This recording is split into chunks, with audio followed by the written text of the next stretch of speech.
இன்றைக்கி இந்த வீடியோவில் ரவை வச்சு ரொம்பவே டேஸ்டியான வாயில் வச்ச உடனே கரையக்கூடிய ஒரு சூப்பரான ரங்குன் புட்டு தான் எப்படி செய்யுதுன்னு பார்க்க போகிறோம். இந்த ஸ்வீட்டை நம்ம வீட்டில் இருக்கிற பொருட்களை வச்சு சிம்பிளாக டக்குன்னு செஞ்சு முடிச்சிடலாம். இதை எல்லாருமே ரொம்பவே விரும்பி சாப்பிடுவாங்க. இப்போ வாங்க இந்த ஸ்வீட் எப்படி செய்யுதுன்னு பார்க்கலாம். ரொம்பவே டேஸ்டியான ரவை வச்சு செய்யக்கூடிய இந்த ரங்குன் புட்டு பண்ணுறதுக்கு நான் இங்கே 1 கப் ரவை எடுத்து வச்சுருக்கேன். இந்த ரவை வறுத்த ரவை, வறுக்காத ரவை, எந்த ரவை வேணாலும் சேர்த்து செய்யலாம். ரொம்பவே சூப்பராக வரும். இப்போ இந்த ரவை கூடவே நான் இங்கே 3 கப் தண்ணி எடுத்து வச்சுருக்கேன். 1 கப் ரவைக்கு 3 கப் தண்ணி சரியாக இருக்கும். நீங்களும் இந்த அளவுகளில் எடுத்துக்கோங்க. உங்கள் கிட்ட மெஷரிங் கப் இல்லைன்னா உங்கள் வீட்டில் இருக்கிற ஏதாவது கப் இல்லைன்னா டம்ளரில் இந்த மாதிரி அளந்து எடுத்துக்கோங்க. இது கூடவே கொஞ்சமாக காஞ்ச திராட்சை எடுத்து வச்சுருக்கேன். கொஞ்சமாக முந்திரி பருப்பை இந்த மாதிரி உடச்சி எடுத்து வச்சுருக்கேன். 1 கப் நாட்டு சக்கரை எடுத்து வச்சுருக்கேன். நீங்கள் நாட்டு சக்கரைக்கு பதிலாக துருவின வெல்லம் கூட 1 கப் சேர்த்துக்கோங்க. அதுவும் சூப்பராக இருக்கும். ஆனால் வெள்ளை சக்கரை மட்டும் இந்த ஸ்வீட்டுக்கு சேர்த்து செய்ய வேண்டாம். இது கூடவே 1 கப் துருவின தேங்காய் எடுத்து வச்சுருக்கேன். தேங்காயோட மேலே இருக்கிற கருப்பு பகுதியை எடுத்துகிட்டு இந்த மாதிரி துருவி எடுத்துக்கோங்க. அப்போ தான் இந்த ஸ்வீட் ரொம்பவே டேஸ்டியாக சூப்பராக இருக்கும்.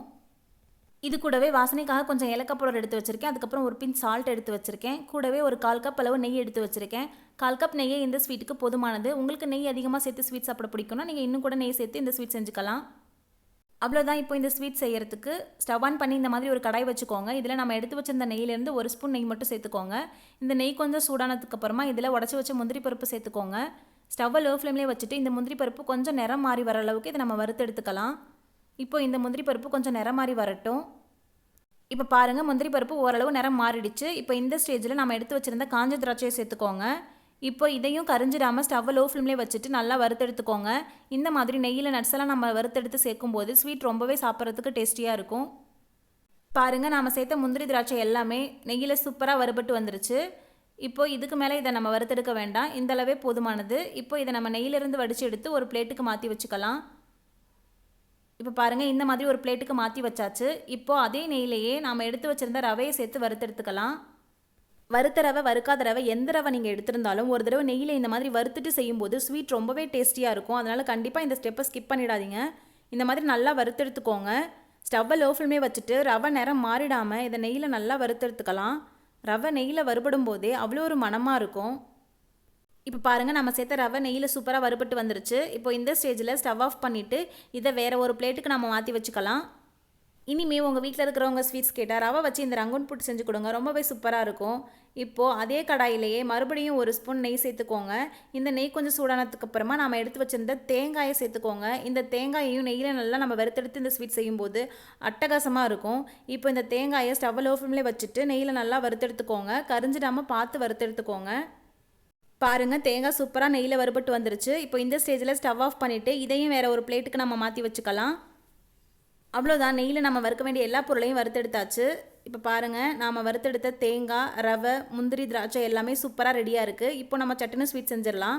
அதுக்கு ஸ்டவ் ஆன் பண்ணி மறுபடியும் நம்ம ரவை வறுத்த கடாயிலேயே நம்ம எடுத்து வச்சுருந்த 3 கப் தண்ணியை சேர்த்துக்கோங்க. இப்போ இந்த தண்ணி நல்லா சூடாகி கொதிச்சு வரட்டும்.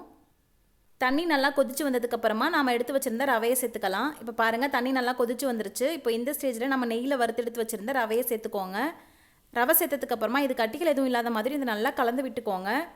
இந்த மாதிரி நல்லா கலந்து விட்டுக்கிட்டே இருங்க. அப்போ தான் கட்டிப்பட்டுறாமல் இருக்கும். பாருங்கள், ரவை சூப்பராக நல்லா வெந்து வந்துருச்சு. இப்போ இந்த ஸ்டேஜில் நம்ம எடுத்து வச்சுருந்த நாட்டு சக்கரையை சேர்த்துக்கோங்க. நீங்கள் நாட்டு சக்கரைக்கு பதிலாக வெல்லம் சேர்த்திங்கன்னா வெல்லத்தை ஒரு தடவை தண்ணியில் கொதிக்க வச்சு நல்லா கரைச்சிட்டு அதுக்கப்புறம் வடிகட்டிட்டு இதில் சேர்த்துக்கோங்க. அப்போ தான் வெல்லத்தில் இருக்கிற மண் தூசி எதுவுமே இல்லாமல் இருக்கும். இப்போ இந்த நாட்டு சக்கரை ரவையில் நல்லா மிக்ஸ் ஆகிற அளவுக்கு நல்லா கலந்து விட்டுக்கோங்க. இது கூடவே நாம் எடுத்து வச்சிருந்த நெய்யிலேருந்து ஒரு 2 ஸ்பூன் சேர்த்துக்கோங்க. நெய் சேர்த்ததுக்கு அப்புறமா மறுபடியும் இதை நல்லா கலந்து விட்டுட்டு இதை கொஞ்சம் நேரம் வேக விடுங்க. இது நல்லா இன்னும் கொஞ்சம் நேரம் வெந்து வரட்டும். பாருங்கள், நாம் சேர்த்த நாட்டு சக்கரை நல்லா கரைஞ்சி ரவை கூட நல்லா மிக்ஸ் ஆகி நல்லா சூப்பராக வெந்து வந்துருச்சு. இப்போ இந்த ஸ்டேஜில் நம்ம எடுத்து வச்சுருந்த தேங்காயை இதில் சேர்த்துக்கோங்க. தேங்காய் சேர்த்ததுக்கு அப்புறமா நம்ம எடுத்து வச்சுருந்த முந்திரி திராட்சை இதில் சேர்த்துக்கோங்க. முந்திரி திராட்சை சேர்த்ததுக்கு அப்புறமா இது கூடவே நம்ம எடுத்து வச்சுருந்த ஏலக்காய் பவுடர், ஒரு பின் சால்ட்டையும் சேர்த்துக்கோங்க. இப்போ இது எல்லாத்தையும் சேர்த்ததுக்கு அப்புறமா மறுபடியும் இதை நல்லா மிக்ஸ் பண்ணி விடுங்க. இப்போ இந்த மாதிரி நல்லா கலந்து விட்டதுக்கப்புறமா மீதி இருக்கிற எல்லா நெய்யையும் இந்த ஸ்டேஜில் சேர்த்துக்கோங்க. 1/4 கப் நெய் வச்சு தான் நான் இந்த ஸ்வீட் செஞ்சுருக்கேன். உங்களுக்கு இன்னும் அதிகமாக நெய் வேணும்னா நீங்கள் இன்னும் அதிகமாக நெய் சேர்த்துக்கோங்க. நெய் சேர்த்ததுக்கப்புறமா மறுபடியும் இதை நல்லா கலந்து விட்டுட்டு ஸ்டவ் ஆஃப் பண்ணிவிடுங்க. அவ்வளோதான், நம்மளுடைய ரொம்பவே டேஸ்டியான வாயில் வச்ச உடனே கரையக்கூடிய ரங்குன் புட்டு இப்போ சூப்பராக ரெடி ஆகிடுச்சு. இப்போ இதை வேறு ஒரு பிளேட்டுக்கு நம்ம மாற்றி வச்சுக்கலாம். ரொம்ப ரொம்ப டேஸ்டியான இந்த ரங்கூன் புட்டை நீங்களும் உங்கள் வீட்டில் ட்ரை பண்ணி பார்த்துட்டு எப்படி இருந்ததுன்னு மறக்காமல் கமெண்ட்டில் சொல்லுங்கள். இந்த வீடியோ உங்களுக்கு பிடிச்சிருந்ததுன்னா லைக் பண்ணுங்கள், ஷேர் பண்ணுங்கள். இந்த மாதிரியான நிறைய வீடியோஸ்க்கு மறக்காமல் ரச்சு விலாக் சேனலை சப்ஸ்கிரைப் பண்ணிடுங்க. இன்னொரு சூப்பரான ரெசிபி வீடியோவில் நம்ம மீண்டும் சந்திக்கலாம்.